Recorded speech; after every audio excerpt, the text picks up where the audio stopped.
परमात्मा श्री राधा कृष्ण के चरणारविंदों में शतकोटि नमन वंदन करते हुए मित्रों को, जिज्ञासुओं को, धर्म प्रेमियों को, ज्योतिष विज्ञान प्रेमियों को हर हर महादेव, बम बम भोले, नमः शिवाय। मित्रों, ज्योतिष शास्त्र के माध्यम से जो जन्म कुंडली निर्मित होती है, जन्म कुंडली में दृष्टि होती है ग्रहों की। हर ग्रह के पास दृष्टि है।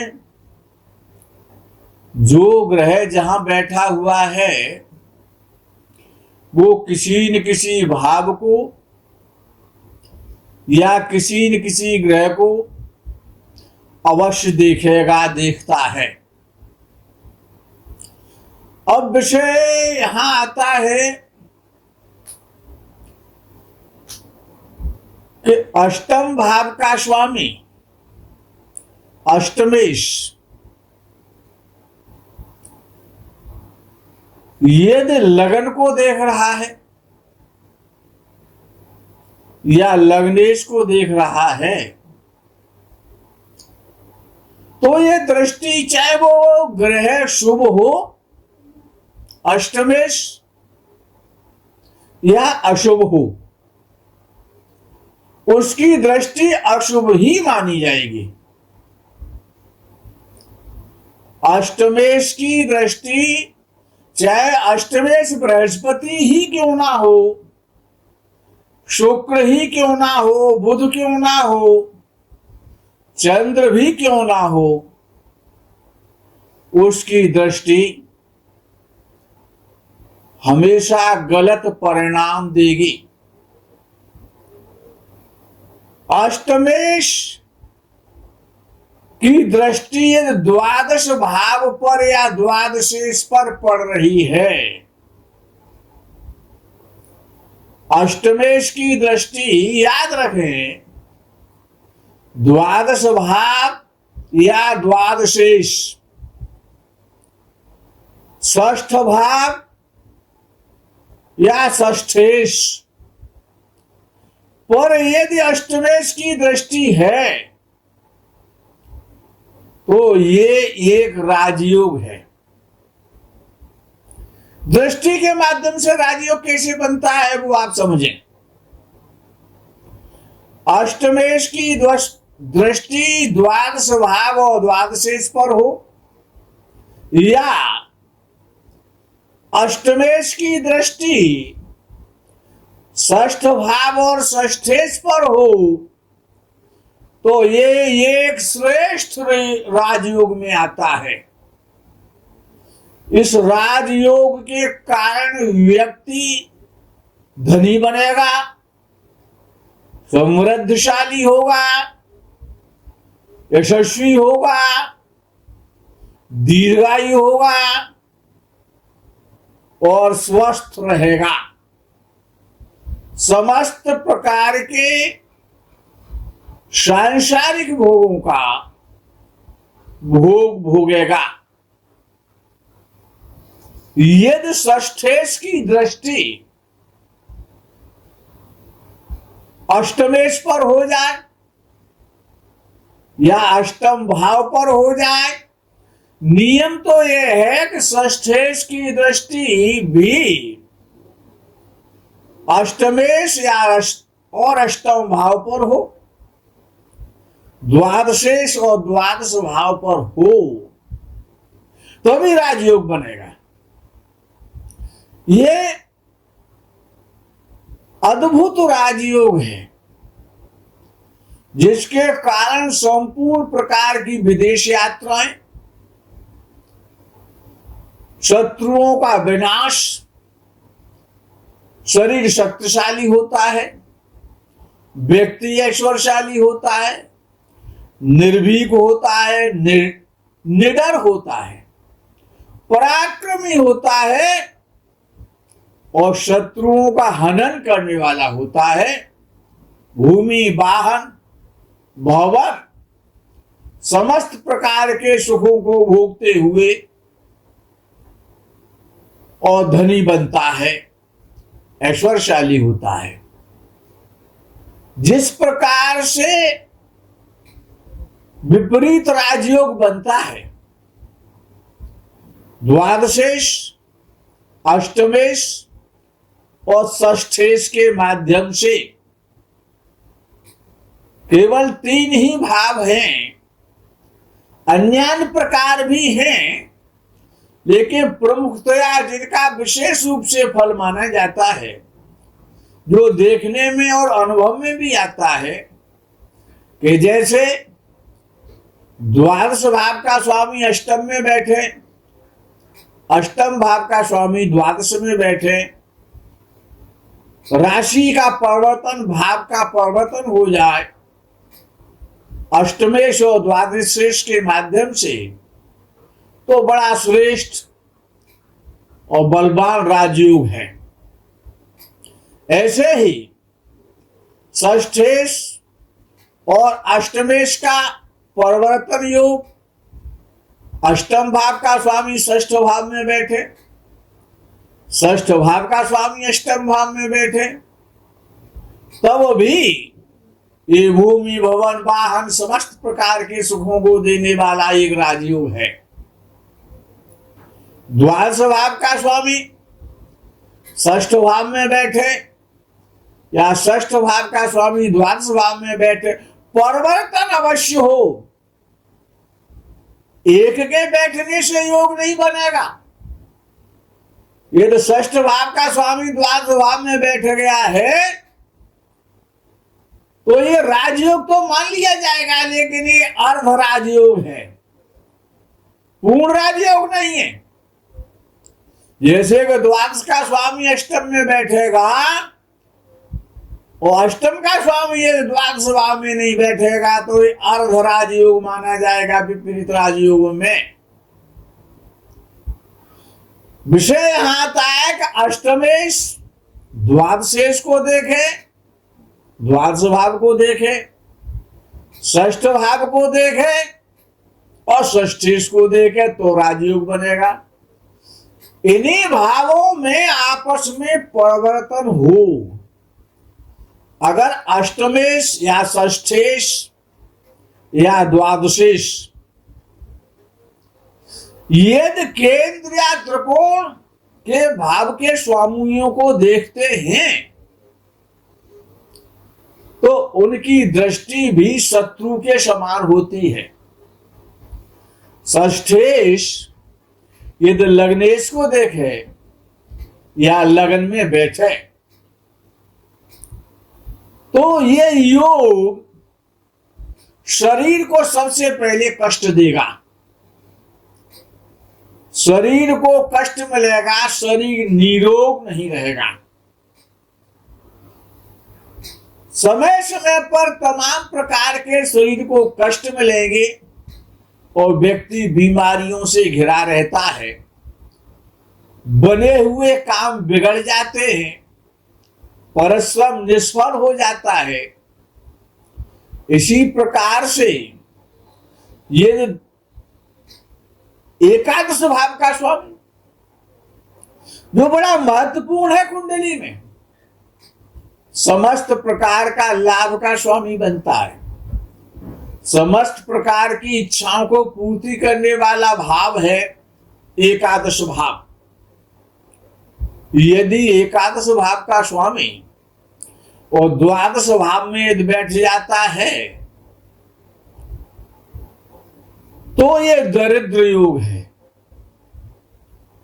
एकादश भाव का स्वामी द्वादश भाव में बैठे तो दरिद्र योग में आता है, दैन योग में आता है, दीन योग में आता है।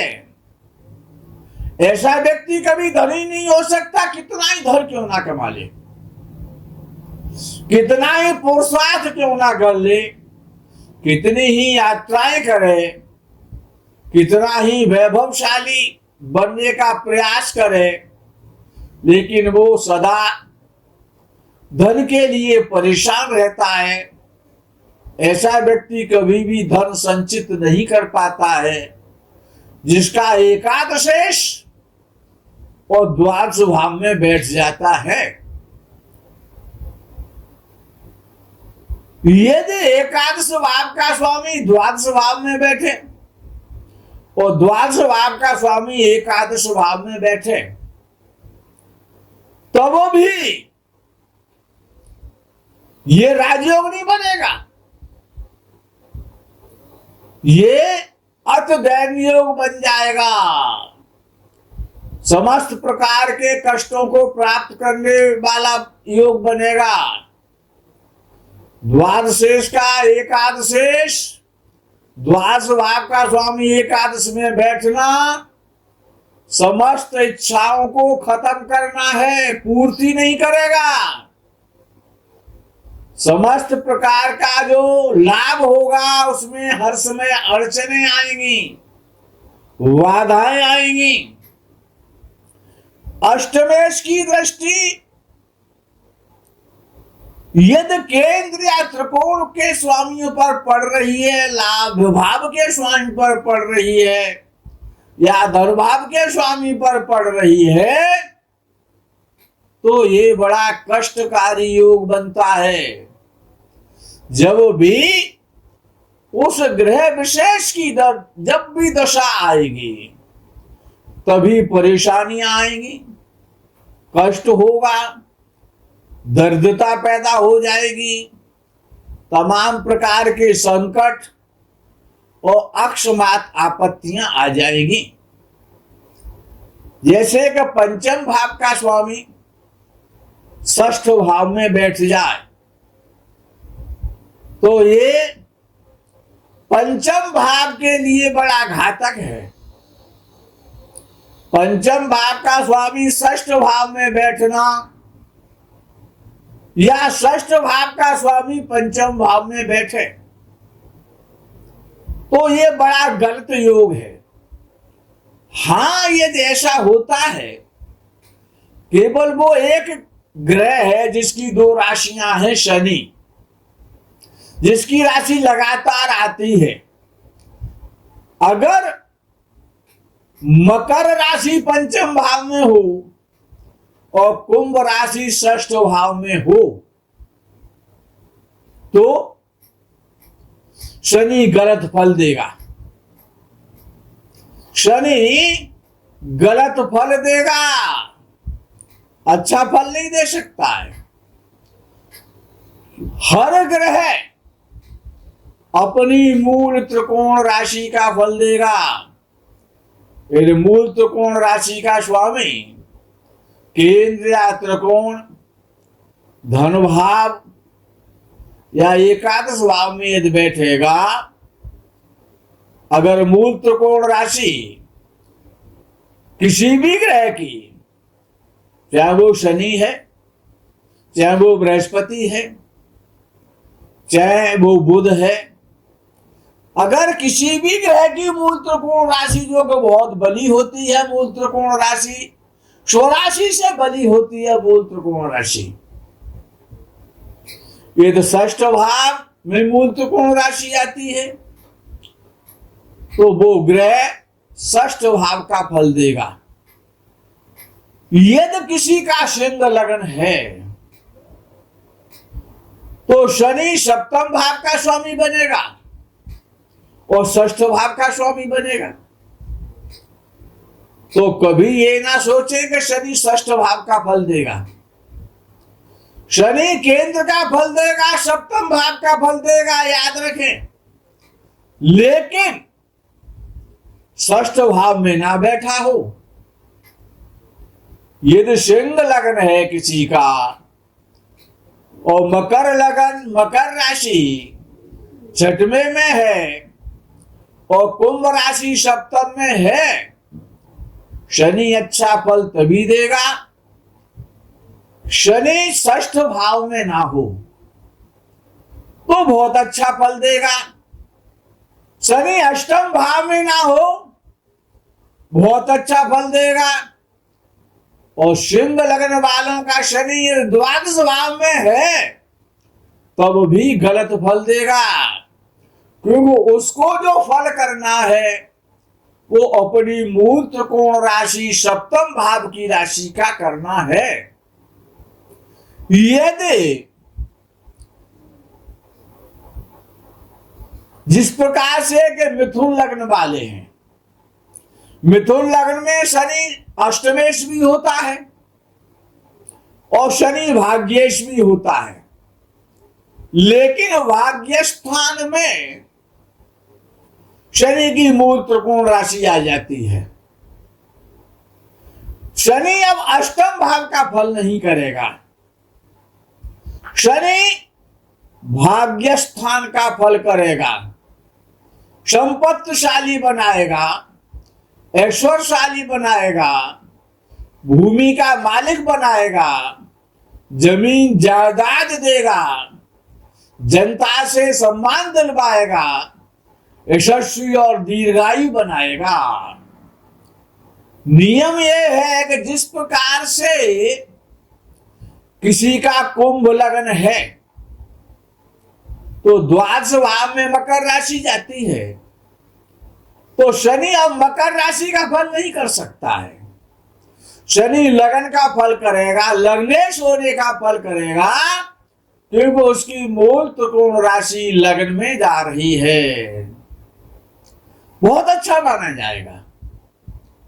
मूल त्रिकोण राशि का शनि को फल करना है तो कुंभ राशि का फल करेगा। तो यदि शनि की दो राशियां हैं, मकर और कुंभ, अगर मकर राशि षष्ठ भाव में है और कुंभ राशि सप्तम भाव में हो जाएगी, लेकिन शनि षष्ठ भाव में ना हो, या तो सप्तम भाव में हो, केंद्र में हो या त्रिकोण में हो, लाभ स्थान में हो या धन स्थान में हो, अच्छा फल करेगा, श्रेष्ठ फल देगा। यद्यपि शनि लगन का शत्रु है तथापि अच्छा फल देगा, क्योंकि उसको केंद्र का फल करना है, वैभवशाली बनाएगा, प्रॉपर्टी वाला बनाएगा, बिल्डर बनाएगा, अपने कामों से शनि धनी बनाएगा, अच्छा श्रेष्ठ धनी बना देगा। लेकिन यदि कुंभ राशि अष्टम भाव में है और मकर राशि सप्तम भाव में है तो शनि अच्छा फल नहीं करेगा। इसी प्रकार से अष्टमेश की दृष्टि, षष्ठेश की दृष्टि और द्वादशेश की दृष्टि, चाहे वो शुभ ग्रह हो चाहे वो अशुभ ग्रह हो, उसकी दृष्टि हमेशा शत्रु के समान काम करेगी, कभी भी अच्छा फल नहीं मिलेगा उसका। केंद्र के स्वामी की दृष्टि और त्रिकोण के स्वामी की दृष्टि, धन भाव के स्वामी की दृष्टि और एकादश भाव के स्वामी की दृष्टि, यदि केंद्र या त्रिकोण के स्वामियों पर या भावों पर पड़ रही है तो हमेशा अच्छा फल मिलेगा। दशम भाव का स्वामी अपने भाव से दशम भाव में बैठे, केंद्र का स्वामी दशम भाव में बैठे, लगन का स्वामी चतुर्थ भाव में बैठे, चतुर्थ भाव का स्वामी लगन में बैठे, पंचम भाव का स्वामी केंद्र में बैठ जाए, केंद्र का स्वामी पंचम में बैठे, भाग्य स्थान का स्वामी केंद्र में बैठे, केंद्र का स्वामी भाग्य स्थान में बैठे, अच्छा फल मिलेगा, श्रेष्ठ फल मिलेगा। लेकिन यदि किसी का मेष लग्न है, शनि दशम भाव का स्वामी बनेगा, एकादश भाव का स्वामी बनेगा, और यदि शनि एकादश भाव में बैठा हुआ है तो बहुत श्रेष्ठ फल देगा। क्यों? कि वो इच्छा पूर्ति का भाव है, लाभ स्थान है, लाभ स्थान में कोई भी ग्रह बैठता है, उसकी एक ही ड्यूटी है, एक ही कर्तव्य है, उसको लाभ कराना है। मित्रों, इस प्रकरण को यही विराम करता हूं। आगे के प्रकरण का आप इंतजार करें। तब तक के लिए हर हर महादेव, बम बम भोले नमः शिवाय। जय गौ माता की।